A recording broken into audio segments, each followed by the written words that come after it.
Welcome back to my channel Saraswati Classes Belagavi. I am Professor S.B. Nagaraj, trainer of spoken English, English grammar and personality development. Friends, I would like to teach you basic English through Kannada. ಸ್ನೇಹಿತರೆ, ನಾನು ನಿಮಗೆ basic ಇಂಗ್ಲೀಷನ್ನು ಕನ್ನಡ ಭಾಷೆ ಮುಖಾಂತರ ಕಲಿಸ್ಕೊಡ್ಲಿಕ್ಕೆ ಪ್ರಯತ್ನಿಸ್ತಾ ಇದ್ದೀನಿ. ಇವತ್ತು of OF of OFF of from FROM from ಮತ್ತು under UNDR under. ಇವುಗಳು ಇಂಗ್ಲೀಷ್ನಲ್ಲಿ ಮಾತನಾಡುವಾಗ ಮತ್ತು ಇಂಗ್ಲೀಷ್ನಲ್ಲಿ ಬರೆಯುವಾಗ ಯಾವ ರೀತಿಯಾಗಿ ಉಪಯೋಗ ಆಗ್ತವೆ ಮತ್ತು ಇವಕ್ಕೆ ಗ್ರಾಮರ್ ಒಳಗೆ ಏನಂತಾರೆ ಎಲ್ಲವನ್ನು ನಾವೀಗ ನೋಡೋಣ. ಈ of OFF of from under ಇವುಗಳಿಗೆ ಸಿಂಪಲ್ ಪ್ರಿಪೋಸಿಷನ್ಸ್ ಅಂತ ಹೇಳ್ತಾರೆ. ಸದಾ ಉಪಸರ್ಗವ್ಯಯಗಳು ಅಥವಾ ಸ್ವಾಭಾವಿಕ ಉಪಸರ್ಗವ್ಯಯಗಳು ಅಂತ ಹೇಳ್ಬೋದು ನೀವು. ಹಾಗಾದರೆ ಇವುಗಳನ್ನು ನಮ್ಮ ವಾಕ್ಯಗಳಲ್ಲಿ ಇಂಗ್ಲೀಷ್ನಲ್ಲಿ ಮಾತನಾಡುವಾಗ ಬರೆಯುವಾಗ ಯಾವ ರೀತಿಯಾಗಿ ಉಪಯೋಗಿಸ್ಬೇಕು ಅನ್ನೋದನ್ನು ನೋಡೋಣ. ಮೊದಲನೇದಾಗಿ ಆಫ್.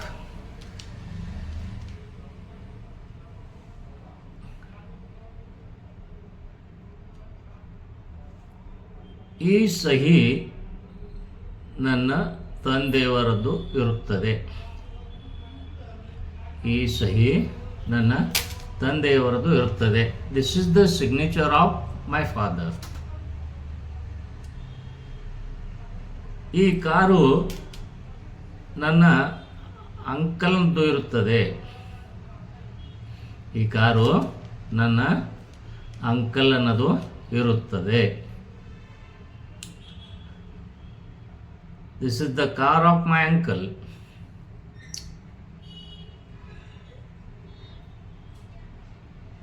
ಈ ಮನೆ ನನ್ನ ಅಜ್ಜನದು ಇರುತ್ತದೆ. ಈ ಮನೆ ನನ್ನ ಅಜ್ಜನದು ಇದೆ. This is the bungalow of my grandfather. This is the bungalow of my grandfather. ಇದು OF ಆಫ್. ಆಫ್ ಅಂದ್ರೆ ಏನು? ನ ರ ಳ ಯ ದ.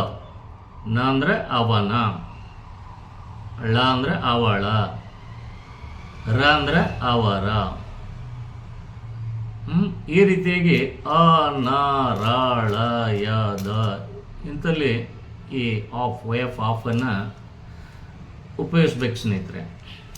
ಇನ್ನು OFF ಆಫ್ ಅಂದ್ರೆ ಏನು? ನಿಲ್ಲಿಸು. OFF ಆಫ್ ಅಂದ್ರೆ ಏನು? ನಿಲ್ಲಿಸು.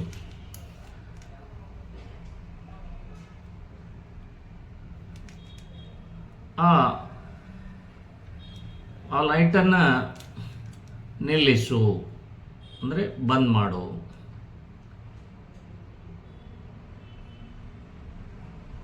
You switch off the light. Fan ಬಂದ್ ಮಾಡು. Switch off the fan. TV ಬಂದ್ ಮಾಡು. Switch off the TV.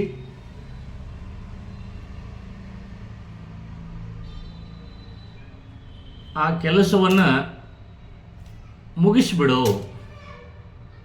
ಆ ಕೆಲಸವನ್ನು ಮುಗಿಸ್ಬಿಡು. You finish it off the work. You finish it off the work. ಈ ರೀತಿಯಾಗಿ ಈ ಆಫನ್ನು OFF ಆಫನ್ನು ನೀವು ಬಳಸ್ಬೋದು ಸ್ನೇಹಿತರೆ. ಇನ್ನು ಫ್ರಾಮ್ ಅನ್ನು ಯಾವ ರೀತಿಯಾಗಿ ಬಳಸಬೇಕು? ಫ್ರಾಮ್ ಅಂದ್ರೆ ಏನು? ಫ್ರಾಮ್ ಅಂದರೆ ಇಂದ.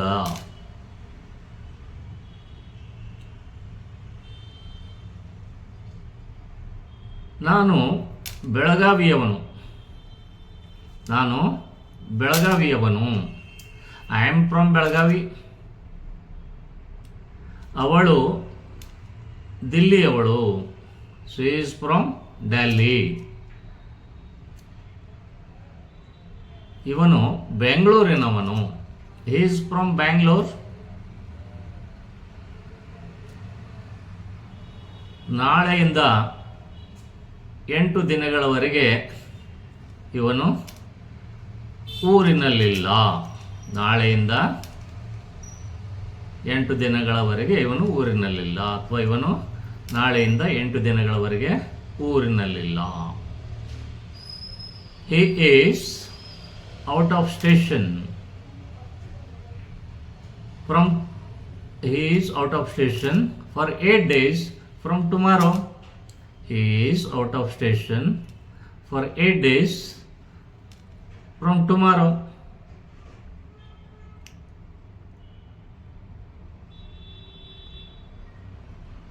ಅವನು ಬೆಳಗ್ಗೆ 9 ಗಂಟೆಯಿಂದ ಬರಿತಾ ಇದ್ದಾನೆ.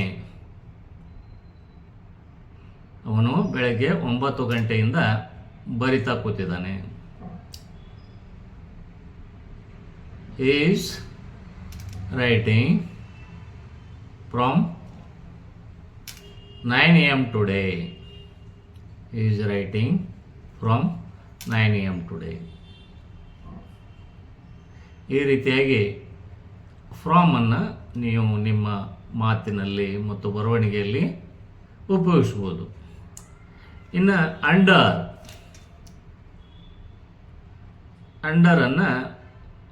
ಅಂದರೆ ಏನು? ಕೆಳಗಡೆ. ಇದನ್ನು ಹೇಗೆ ಉಪಯೋಗಿಸ್ಬೇಕು?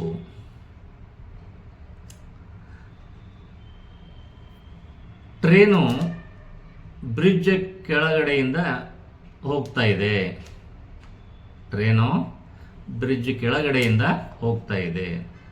The train is passing under the bridge.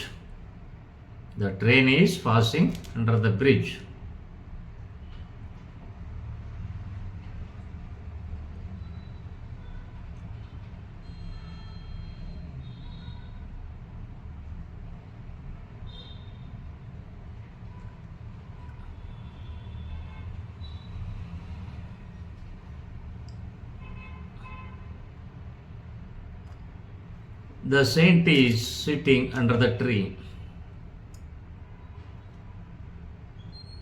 ಸನ್ಯಾಸಿಯು ಮರದ ಕೆಳಗಡೆ ಕುಳಿತುಕೊಂಡಿದ್ದಾನೆ. The saint is sitting under the tree. Ball table ಕೆಳಗಡೆ ಬಿದ್ದಿದೆ. The ball is lying under the table.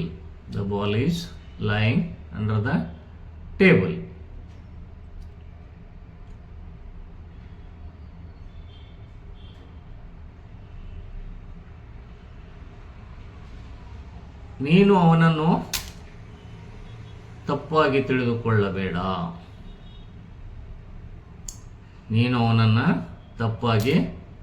ತಿಳಿದುಕೊಳ್ಳಬೇಡ. You don't underestimate him. ಈ ರೀತಿಯಾಗಿ ಈ simple ಪ್ರಿಪೋಷನ್ of OWF of from under ಇವುಗಳನ್ನು ನಿಮ್ಮ ಮಾತಿನಲ್ಲಿ ಮತ್ತು ಬರವಣಿಗೆಯಲ್ಲಿ ಬಳಸಬೇಕು ಸ್ನೇಹಿತರೆ.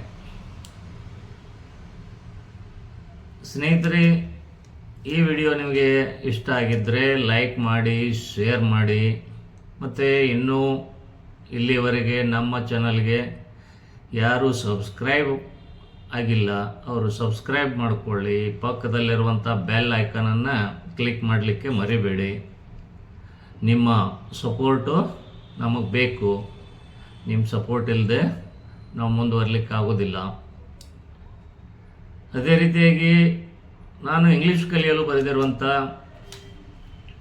ಪುಸ್ತಕಗಳು ನಿಮ್ಮ ಹತ್ತಿರದ ಪುಸ್ತಕದ ಅಂಗಡಿಯಲ್ಲಿ ಸಿಗ್ತಾವೆ.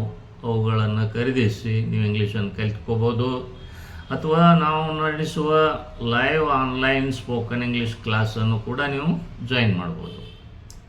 ಮತ್ತು ಇನ್ನೊಂದು ವಿಡಿಯೋದೊಂದಿಗೆ ಪುನಃ ಸಿಗ್ತೀನಿ ಸ್ನೇಹಿತರೆ. ಸರ್ವೇ ಜನ ಸುಖಿನೋ ಭವಂತು. ನಮಸ್ಕಾರ. ಎಲ್ಲರಿಗೂ ಒಳ್ಳೆಯದಾಗಲಿ.